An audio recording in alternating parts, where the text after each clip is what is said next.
There is a kind of silence that weak people misunderstand. They think silence means fear. They think silence means you have no answer. They think silence means they won. But the deepest silence is not surrender. It is control. It is the moment when you feel the fire rising in your chest, the urge to defend yourself, explain yourself, prove yourself, and still choose not to react. That kind of silence disarms people because most of the world is ruled by impulse. Most people expect noise. They expect anger. They expect immediate emotion. And when they meet someone who refuses to be pulled into that chaos, they don't know where to stand anymore. One of the hardest truths to accept is that many people only have power over you when they can control your reaction. Not your life. Not your mind. Not your future. Just your reaction. That is why they provoke. That is why they push. That is why they test your patience with disrespect, with coldness, with manipulation, with words designed to wake up your ego. Because the moment you react without control, you stop being centered and start becoming predictable. And once you become predictable, you become easy to move, easy to hurt, easy to use. This is why silence can be stronger than any perfect speech. Because silence is not empty when it comes from self-mastery. It carries weight. It carries discipline. It carries a message that cannot be faked. I am not available for this war. I am not here to perform for your ego. I do not need to answer every insult. I do not need to defend my worth in every room. I do not need to collapse just because someone wanted to see me break. A lot of pain in life comes from not understanding this. You think your strength is in saying the right thing at the right time. You think your power is in having a comeback sharp enough to silence the other person. You think victory is making them feel what they made you feel. But that kind of victory is temporary.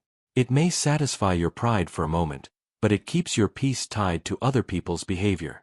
And that is not freedom. That is dependence wearing the mask of strength. The Stoics understood something most people still resist today. Your peace begins where your need to react ends. Epictetus taught that it is not events themselves that disturb us, but the judgments we create around them. That means what breaks you is often not the insult, not the rejection, not the disrespect, but the story your mind tells you right after it happens. The story that says, I cannot let this pass. The story that says, if I stay silent, I will look weak. The story that says, I must correct this now. But what if that urgency is the trap? What if the need to react is exactly what keeps handing your inner life to people who have not earned access to it? There is a difference between silence from fear and silence from power. Fear stays silent because it feels small. Power stays silent because it sees clearly. Fear stays quiet and suffers inside. Power stays quiet and remains free inside. One is repression. The other is command. And if you are honest, most of your suffering has not come from the things people did to you. It has come from what those things pulled out of you. The sleepless thoughts. The need to replay the moment. The fantasies of revenge. The words you wish you had said. The emotional exhaustion of giving your energy to people who were never worth that cost. That is why, do not react, is not weak advice. It is hard advice. It is painful advice. It asks you to stop feeding the part of yourself that wants immediate relief through emotional release. It asks you to sit in the discomfort of not proving anything. It asks you to watch your ego beg for expression and still refuse to obey it. And that is exactly why it is powerful. Because anyone can explode. Anyone can become loud. Anyone can lose themselves for a moment. But not everyone can feel the storm and remain still. Marcus Aurelius wrote often about the importance of ruling your own mind. Not because life would become gentle, but because life would remain difficult. People would still be unfair. They would still lie, provoke, misunderstand, disrespect, and disappoint. The goal was never to control them. The goal was to stop offering them the keys to your inner state. The person who angers you controls you only if you allow their behavior to decide your response. The person who insults you wounds you only if you join them in lowering yourself. The person who tries to shake you succeeds only when you start shaking yourself. And maybe that is where this reflection touches something uncomfortable. Because many times, the reason you react is not just pain. It is identity. You feel that if you do not answer, you are betraying yourself. If you do not defend yourself immediately, you are letting people define you. If you do not push back, you are accepting disrespect. But silence does not always mean acceptance. Sometimes silence means discernment. Sometimes silence means you finally understand that not every battle deserves your blood pressure, your attention, your words, your time, your nervous system. Sometimes silence means you have matured enough to know that your dignity does not increase every time you speak. This is where many people get trapped for years. They keep trying to correct every false image, answer every attack, explain every decision, fight every misunderstanding. And they call that strength. But slowly, this habit drains them. Because they are no longer living from clarity. They are living from reaction. They become emotionally available to every provocation. They become mentally occupied by people who contribute nothing to their lives. They become tired, not because life is impossible, but because they are fighting on too many fronts that do not matter. Real peace begins when you accept something simple and brutal. Not everyone deserves a response from you. Not every accusation deserves a defense. Not every misunderstanding deserves clarification. Not every disrespect deserves your presence. Some things die when they are not fed. Some people lose their balance when they cannot pull emotion out of you. Some conflicts collapse when you refuse to breathe life into them. Silence disarms because it removes the reward. And this is not about becoming cold. It is not about pretending nothing affects you. It is not about suppressing pain until it poisons you from the inside. It is about learning where your response belongs. Silence is powerful not because you feel nothing, but because you choose timing over impulse. You choose awareness over instinct. You choose self-respect over emotional leakage. You stop allowing every external force to enter your inner world without permission. If this reflection is speaking directly to something you have been carrying, take a moment to subscribe to the channel and leave a like. Sometimes the quiet truths help us more than the loud ones, and that small action helps this message reach someone else who may need this exact reminder today. Most people are not defeated by life's biggest tragedies. They are worn down by repeated small reactions. The daily irritation. The constant defense. The endless emotional spending. A comment ruins the morning. A look ruins the mood. A message ruins the night. And little by little, the mind becomes fragile because it is always open, always reacting, always available. That is not sensitivity. That is lack of boundaries within the self. The silence that disarms any person begins long before the moment of tension. It begins in the private decision to stop being ruled by every emotional trigger. It begins when you realize that protecting your peace is not passive. It is disciplined. It is active. It is a daily practice of watching your mind and asking, is this worth my reaction? Is this worth my peace? Is this worth becoming someone I do not respect? Most of the time, the honest answer is no. And yet, staying silent in the right moment can feel like losing. That is the test. Because wisdom often feels weak to the ego in the beginning. Restraint feels unsatisfying. Composure feels invisible. Patience feels like surrender. But later, when the emotion passes, when the noise settles, when the heat leaves your body, you see clearly what strength really was. Strength was not in saying more. Strength was in not becoming smaller just because someone else was. Part of growing older, part of growing inward, is learning that your energy is sacred. Your attention is sacred. Your inner state is sacred. And once you understand that, you stop throwing pieces of yourself into every conflict that knocks at your door. You become more selective, more measured, more difficult to disturb. Not because life stopped testing you, but because you stopped volunteering your peace every time it did. And in that silence, something changes. Not around you at first, but within you. You begin to feel less desperate to be understood.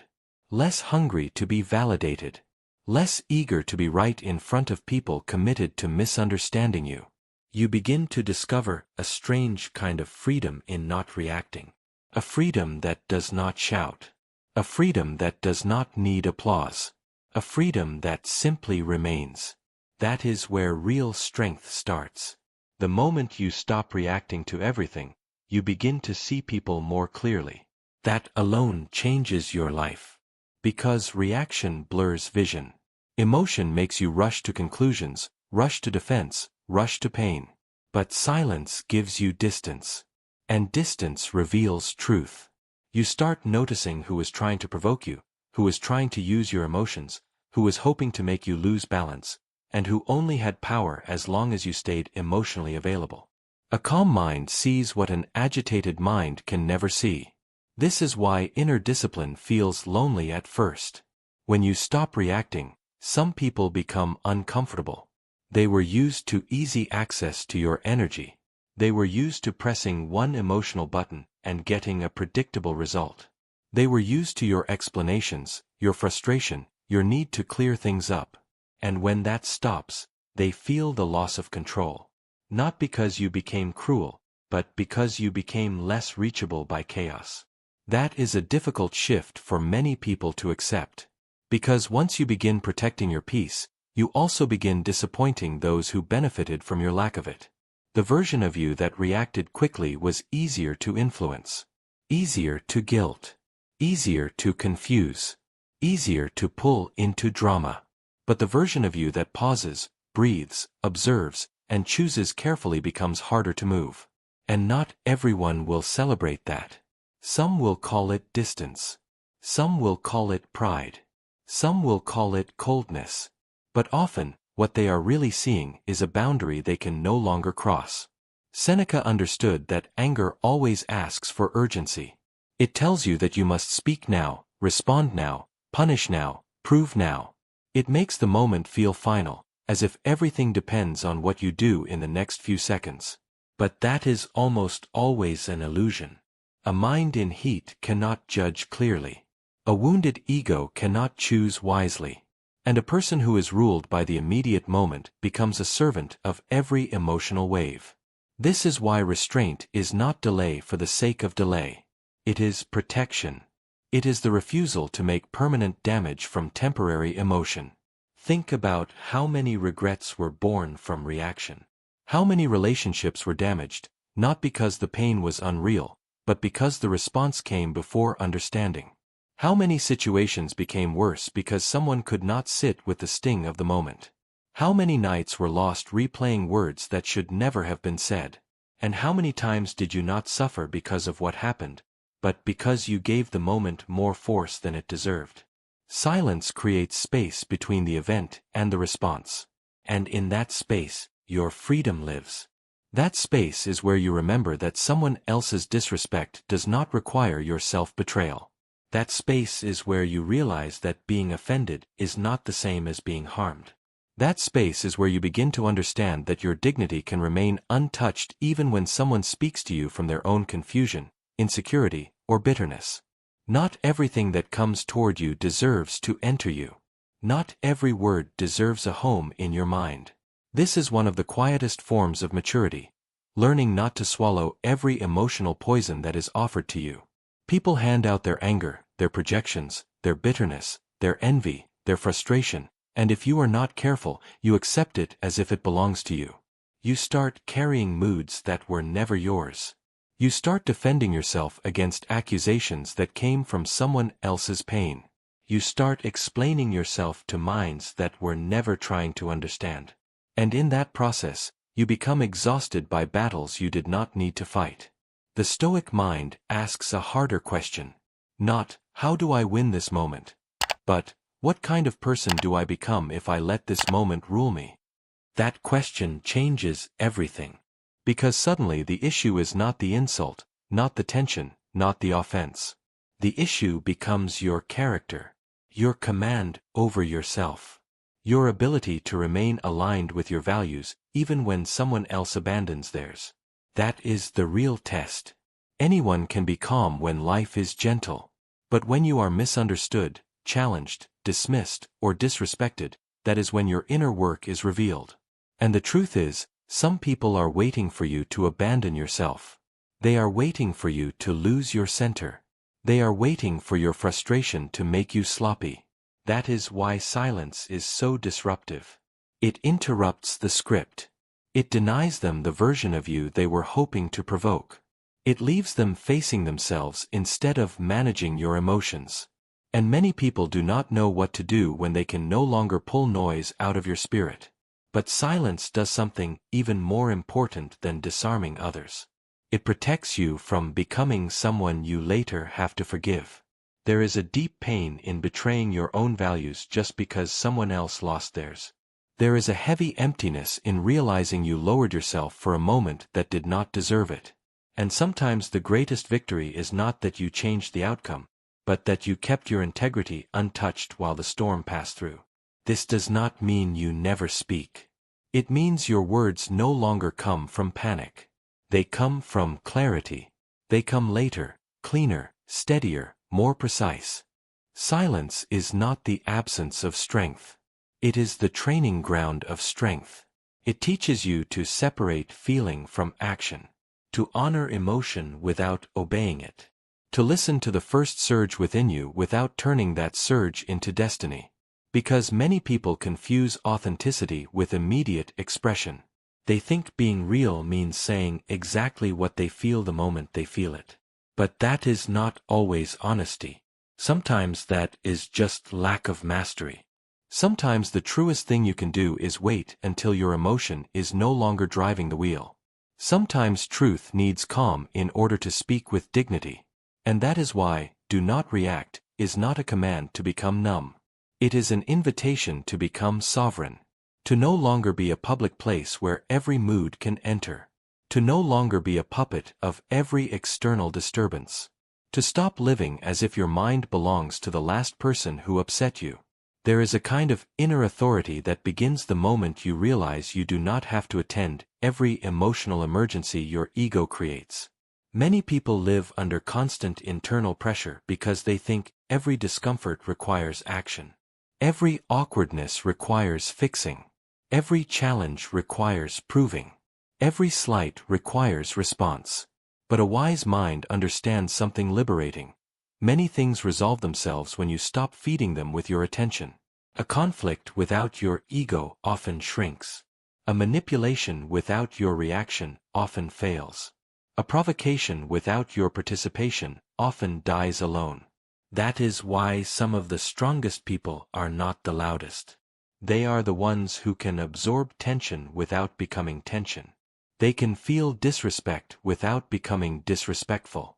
They can face confusion without becoming chaotic. They can stand in front of agitation and still keep their mind clean. This kind of person carries a different power. A power that does not need to dominate. A power that does not need to perform. A power that comes from not being owned by the moment. And maybe this is where you need to be honest with yourself. How much of your suffering comes from life itself, and how much comes from your habit of reacting before thinking? How much energy have you lost trying to force people to see what they refuse to see? How much peace have you traded away just to feel right for a few seconds? How many times did your reaction keep the wound alive longer than the event itself? These are not easy questions, but they matter. Because the life you want, the calmer mind, the stronger presence, the deeper peace, will not be built by controlling others. It will be built by becoming less available to what destroys your center. If this reflection is reaching you in a real way, subscribe to the channel and leave a like. And if a sentence from this message is staying with you, write it in the comments. Sometimes the words we choose reveal the battle we are finally ready to stop fighting. There comes a moment in inner growth when you stop asking, "How do I make them understand me?" and start asking, "Why am I handing so much power to people who do not govern my soul?" That shift is quiet, but it changes everything. Because from that point on, your life is no longer organized around reaction. It begins to organize itself around principle, around steadiness, around self-respect that does not need constant demonstration. And when that happens, your silence is no longer empty. It becomes a presence, a calm that unsettles chaos, a stillness that exposes immaturity, a discipline that protects your future from your temporary emotions. That is the silence that disarms people. And once you understand that, something inside you begins to loosen. The old urgency starts to fade. The pressure to answer everything, fix everything, defend everything, carry everything, begins to look less like strength and more like exhaustion. You start to see how much of your suffering came from a simple mistake, believing that every external disturbance deserved an internal response. But it never did. Not every opinion deserved space in your mind. Not every provocation deserved movement in your spirit. Not every act of disrespect deserved your attention. A great part of peace is learning what to leave untouched. This is where emotional freedom becomes real. Not when life becomes easier, but when your mind becomes less easy to invade. Because that is the true battle. It is not always the world outside you. It is the door inside you. Who enters too quickly? What stays too long? Which words keep echoing after they should have died? Which moments keep ruling your mood long after they have passed? A person can say one sentence in 10 seconds, and if you are not careful, you can carry it for 10 days. Not because it had power by itself, but because you kept breathing life into it. That is what reaction does. It extends the life of things that should have ended quickly. It turns moments into burdens. It turns offense into identity. It turns a passing discomfort into a private prison. But silence, when chosen with awareness, breaks that cycle. Silence says, this stops here. This does not get to keep living inside me. This does not deserve another hour of my peace. This does not get to decide the temperature of my soul. There is a deep dignity in reaching that point. Because now your calm is no longer accidental. It is earned. It was built in moments nobody saw. In the moments when you wanted to answer and did not. In the moments when you wanted to prove yourself and stayed still. In the moments when your pride was injured, your emotions were awake, your mind was rushing, and still you chose not to become a servant of that feeling. That is not weakness. That is training. That is character being formed in silence. And this kind of character changes the way you move through life. You stop chasing emotional closure from people who cannot give it. You stop expecting maturity from those who are still committed to chaos. You stop trying to pull understanding out of those who only want reaction. That effort begins to feel heavy, unnecessary, beneath your peace. And little by little, you realize something powerful. Closure is not always found in a conversation. Sometimes closure is found in your refusal to keep participating. That is an important truth, because many people stay trapped for years waiting for the perfect resolution, the perfect apology, the perfect explanation, the perfect moment where the other person finally understands the pain they caused. But life does not always give that. Often, peace comes from accepting that your healing cannot depend on someone else's awareness. Your peace cannot be built on their maturity. Your stability cannot be built on their honesty. At some point, you must become the one who stops the cycle within yourself. This is where the Stoic view becomes not just wise, but liberating. Marcus Aurelius kept returning to the same essential discipline: protect the mind. Not the ego. Not the image. Not the need to be seen as right. Protect the mind. Because once the mind is disturbed, everything becomes heavier than it needs to be. A simple difficulty becomes an emotional storm. A moment of tension becomes a personal crisis. A stranger's opinion becomes an internal wound. But when the mind is guarded, the outer world loses much of its power to shake you. That does not mean you become indifferent to life. It means you stop being ruled by every little thing in it. And that is a different kind of power than most people are chasing. Most people want power that controls others. Power that influences, dominates, wins, impresses. But the highest form of power is quieter. It is the power of remaining whole in a world that constantly tries to fragment your attention, provoke your emotions, and bait your ego. It is the power of not collapsing into every mood, of not becoming what hurt you, of not letting the ugliness of another person rewrite your own nature. Because that is always the risk. The risk is not just that someone disrespects you. The deeper risk is that their behavior changes who you are in response. That their bitterness makes you bitter. That their aggression makes you aggressive. That their games make you lose your sincerity, your steadiness, your clarity. And once that happens, the damage is no longer just external. It has entered your character. That is why restraint matters so much.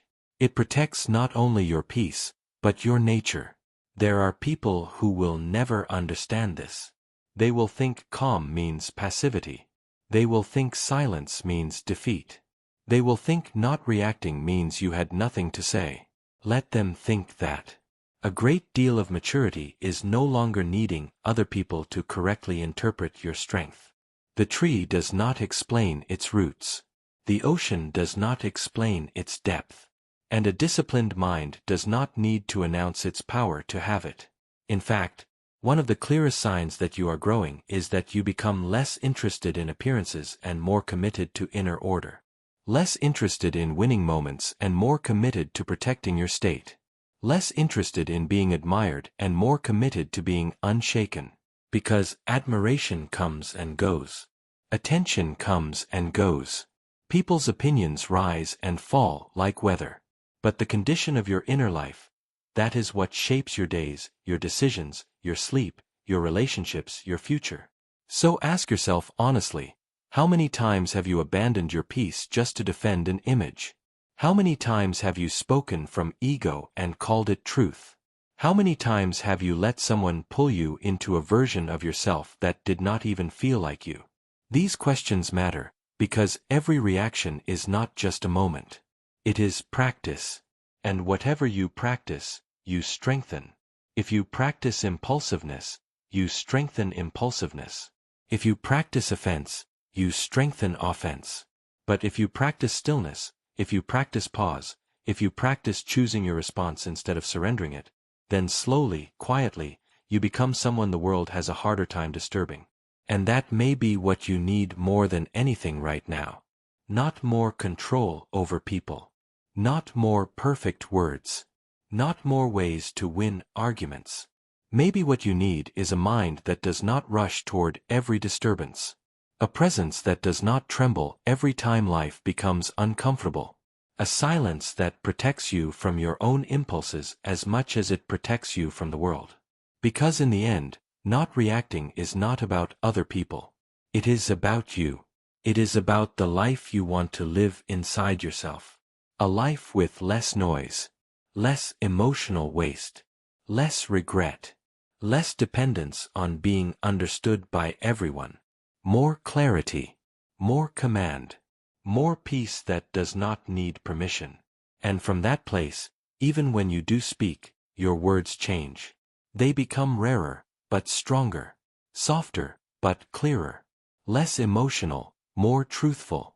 You no longer speak to release pressure. You speak because something truly needs to be said. And that is why people feel the difference. Because words that come from stillness land deeper than words that come from reaction. If this message met you at the right time, subscribe to the channel, leave a like, and write in the comments one word that describes what you need more of in your life right now. Peace, discipline, silence, clarity, restraint, or something else entirely. Sometimes one honest word is enough to reveal where your soul is asking to grow. Remember this, the silence that disarms any person is not the silence of fear. It is the silence of someone who has stopped giving away power for free. Someone who has learned that not every fight is worth entering, not every opinion is worth carrying, and not every offense is worth turning into a wound. It is the silence of a person who finally understands that peace is expensive, And that is exactly why it must be protected. So the next time life provokes you, the next time someone tries to shake you, the next time your ego begs for a reaction, pause. Breathe. Let the heat pass. Let the moment expose itself. Let silence do what panic never could. Not because you are weak. Not because you are afraid. But because you are beginning to understand something most people learn too late.